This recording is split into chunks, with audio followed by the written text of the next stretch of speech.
أيها الذين آمنوا صلوا عليه وسلموا تسليما اللهم صل وسلم وبارك على سيدنا ونبينا ومولانا محمد وبارك وسلم وصل عليه الصلاة والسلام عليك يا رسول الله الصلاة والسلام عليك يا حبيب الله الصلاة والسلام عليك يا شفيع المذنبين الصلاة والسلام عليك يا رحمة للعالمين.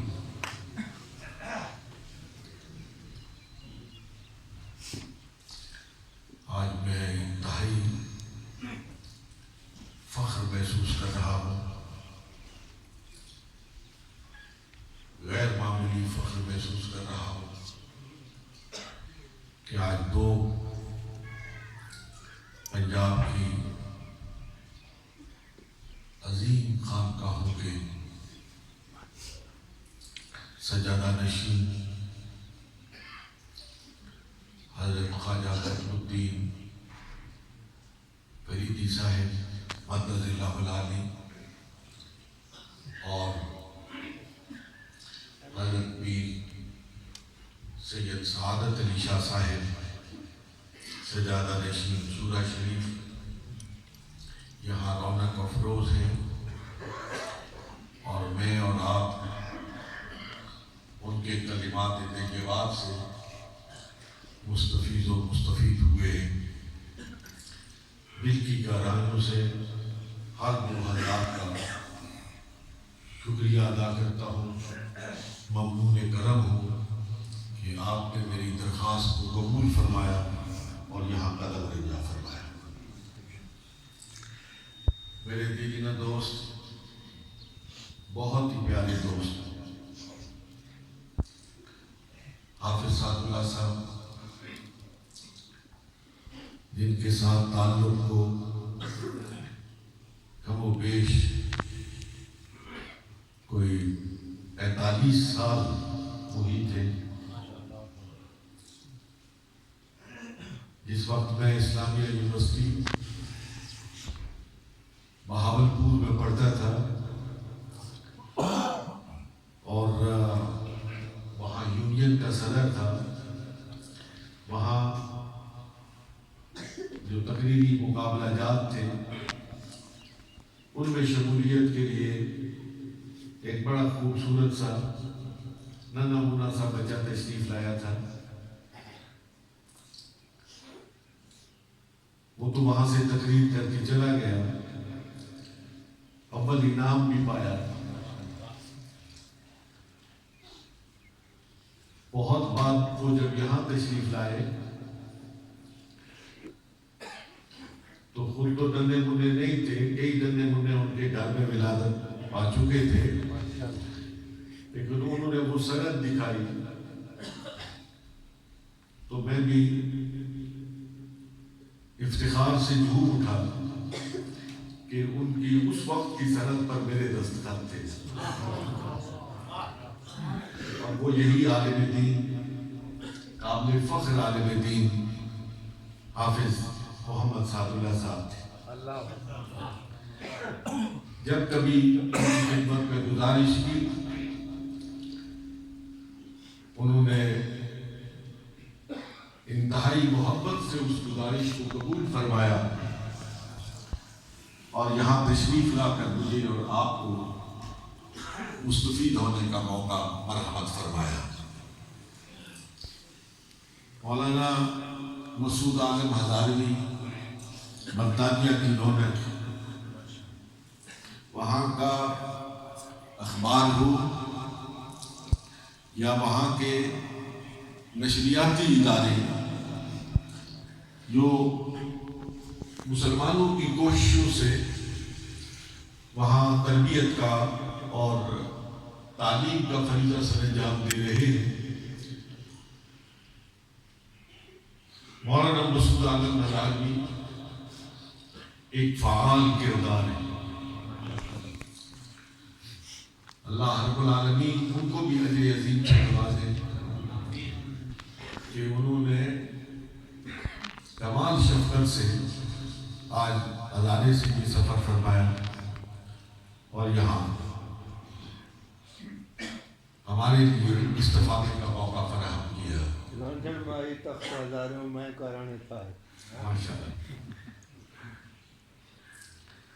اور میرے بہت ہی عزیز علامہ سجاد احمد ساجد صاحب،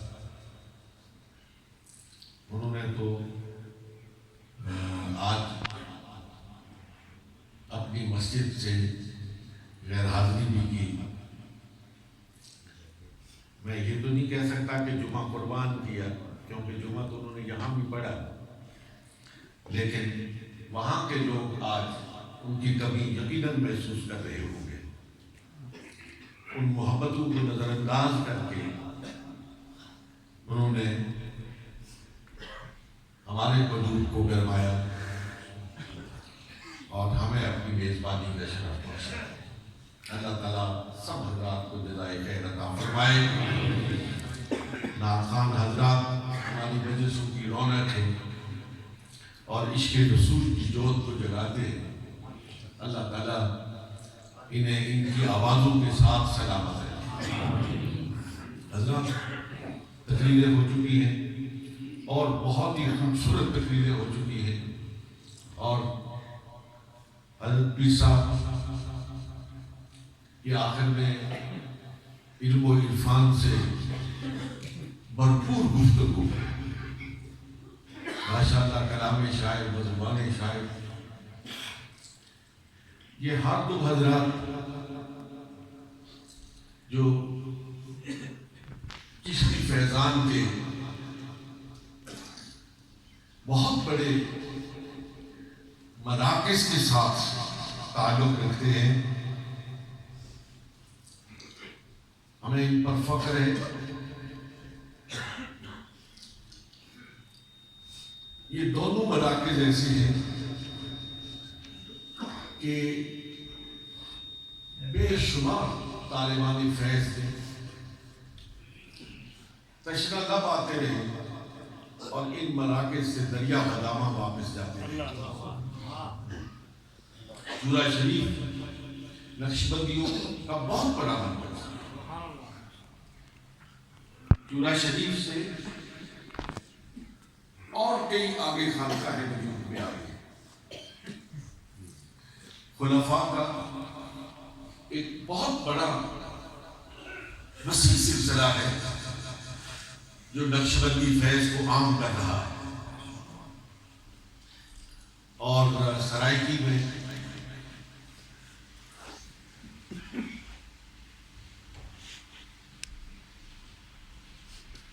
یہ خانقاہ جس کی سجادہ نشینی کا سہرا آج خواجہ قطب الدین کے سر ہے، دامت برکاتہ العالیہ،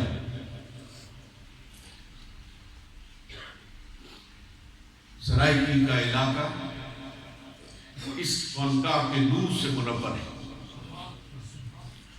حضرت خواجہ یار محمد فریدی رحمۃ اللہ تعالی علیہ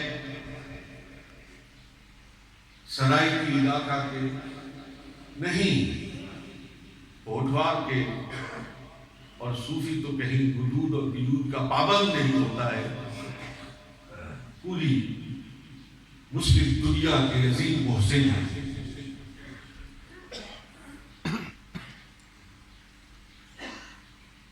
مجھے ایک بہت صاحب منصب نے بتایا تھا کہ ایک مرتبہ وہ جب بوسنیا میں بہت خلفشار تھا تو وہاں ایک کانفرنس میں تشریف لے گئے. پوری دنیا سے مسلمان زعما اس کانفرنس میں شرکت کے لیے آئے ہوئے تھے.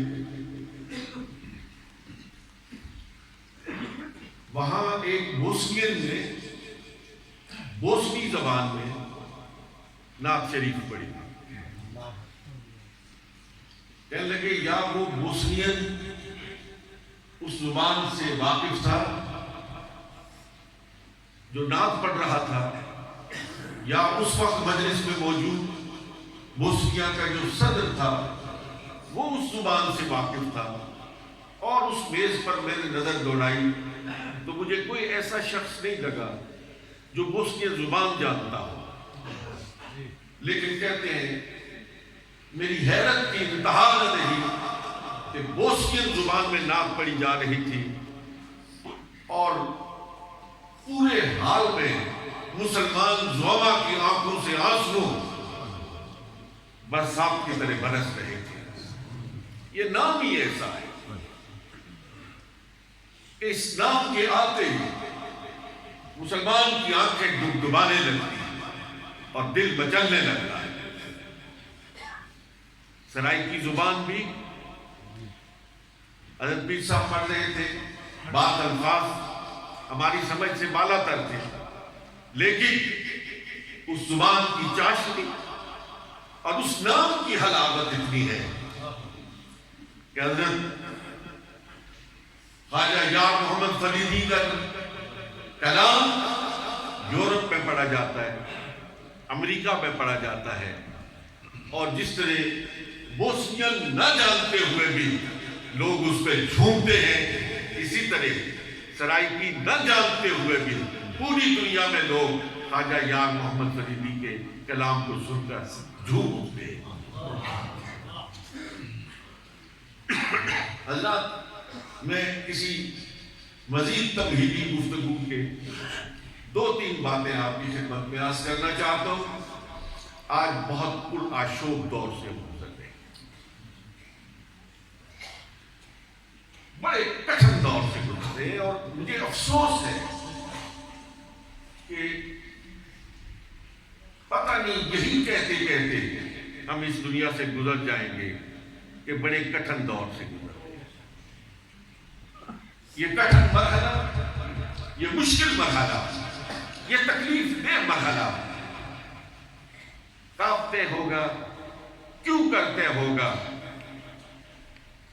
ہم اللہ کے فضل کے لیے اس کی بارگاہ میں التجا کرتے ہیں۔ حضرت،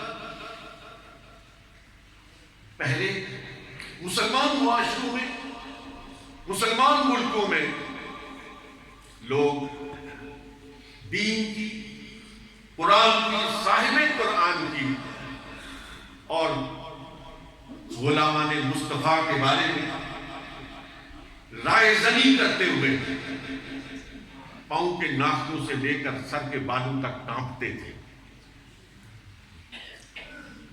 سرگوشی میں بات ہوتی تھی، اشاروں میں بات ہوتی تھی، کنائے کا استعمال ہوتا تھا، لیکن آج جس دور سے میں اور آپ گزر رہے ہیں، اب کنایا نہیں ہے، اب اشارہ نہیں ہے، اب لوگ کانپتے نہیں ہیں، اب لوگ سڑکوں پر افتخار کے ساتھ اور بڑے اطمینان کے ساتھ اور بڑی جمعیت خاطر کے ساتھ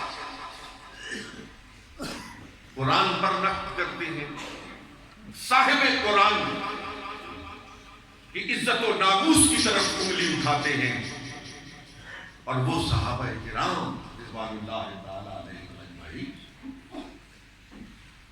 جن کو قرآن نے یہ مجدہ جاں فضا سنایا کہ وہ اللہ سے راضی، اللہ ان سے راضی۔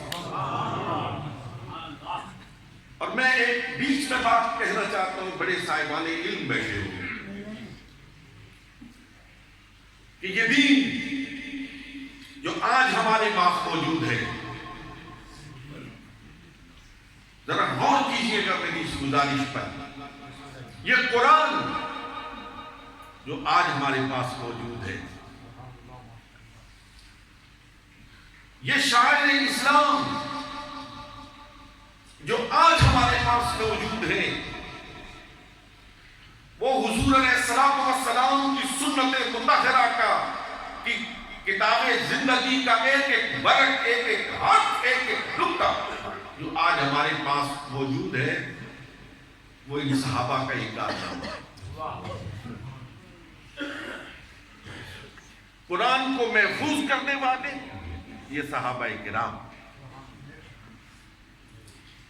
حضور علیہ السلام کی سنت مطہرہ کو 1500 صدیوں سے جو آج سینہ بسینہ منتقل ہوتی ہوئی ہم تک پہنچی ہے، یہ احسان ہے صحابہ کرام رضوان اللہ تعالی علیہم اجمعین کا۔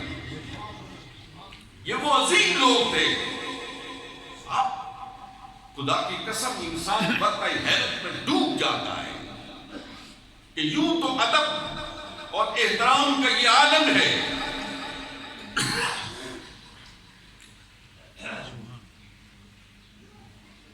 کہ ایسے محسوس ہوتا ہے کہ مجلس محمد الرسول اللہ میں بیٹھنے والوں کے سروں پر پرندے بیٹھے ہوئے ہیں، سر ہلائیں گے تو اڑ جائیں گے،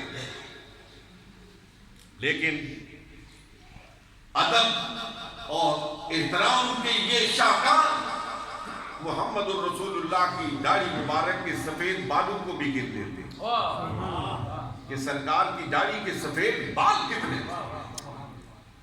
جب حضور علیہ السلام کبھی مسکراتے تھے تو کتنے دندان مبارک ظاہر ہوتے تھے اور کتنے چھپے رہتے تھے۔ یہ کمال ہے محمد الرسول اللہ صلی اللہ علیہ وسلم کا، بلا شبہ کہ آپ کی زندگی کا ایک ایک نقطہ محفوظ ہے، لیکن کیا ان کا کمال نہیں ہے جنہوں نے اسے ایک ایک نقطے کو محفوظ کیا؟ حضرات محترم، نعرہ تکبیر،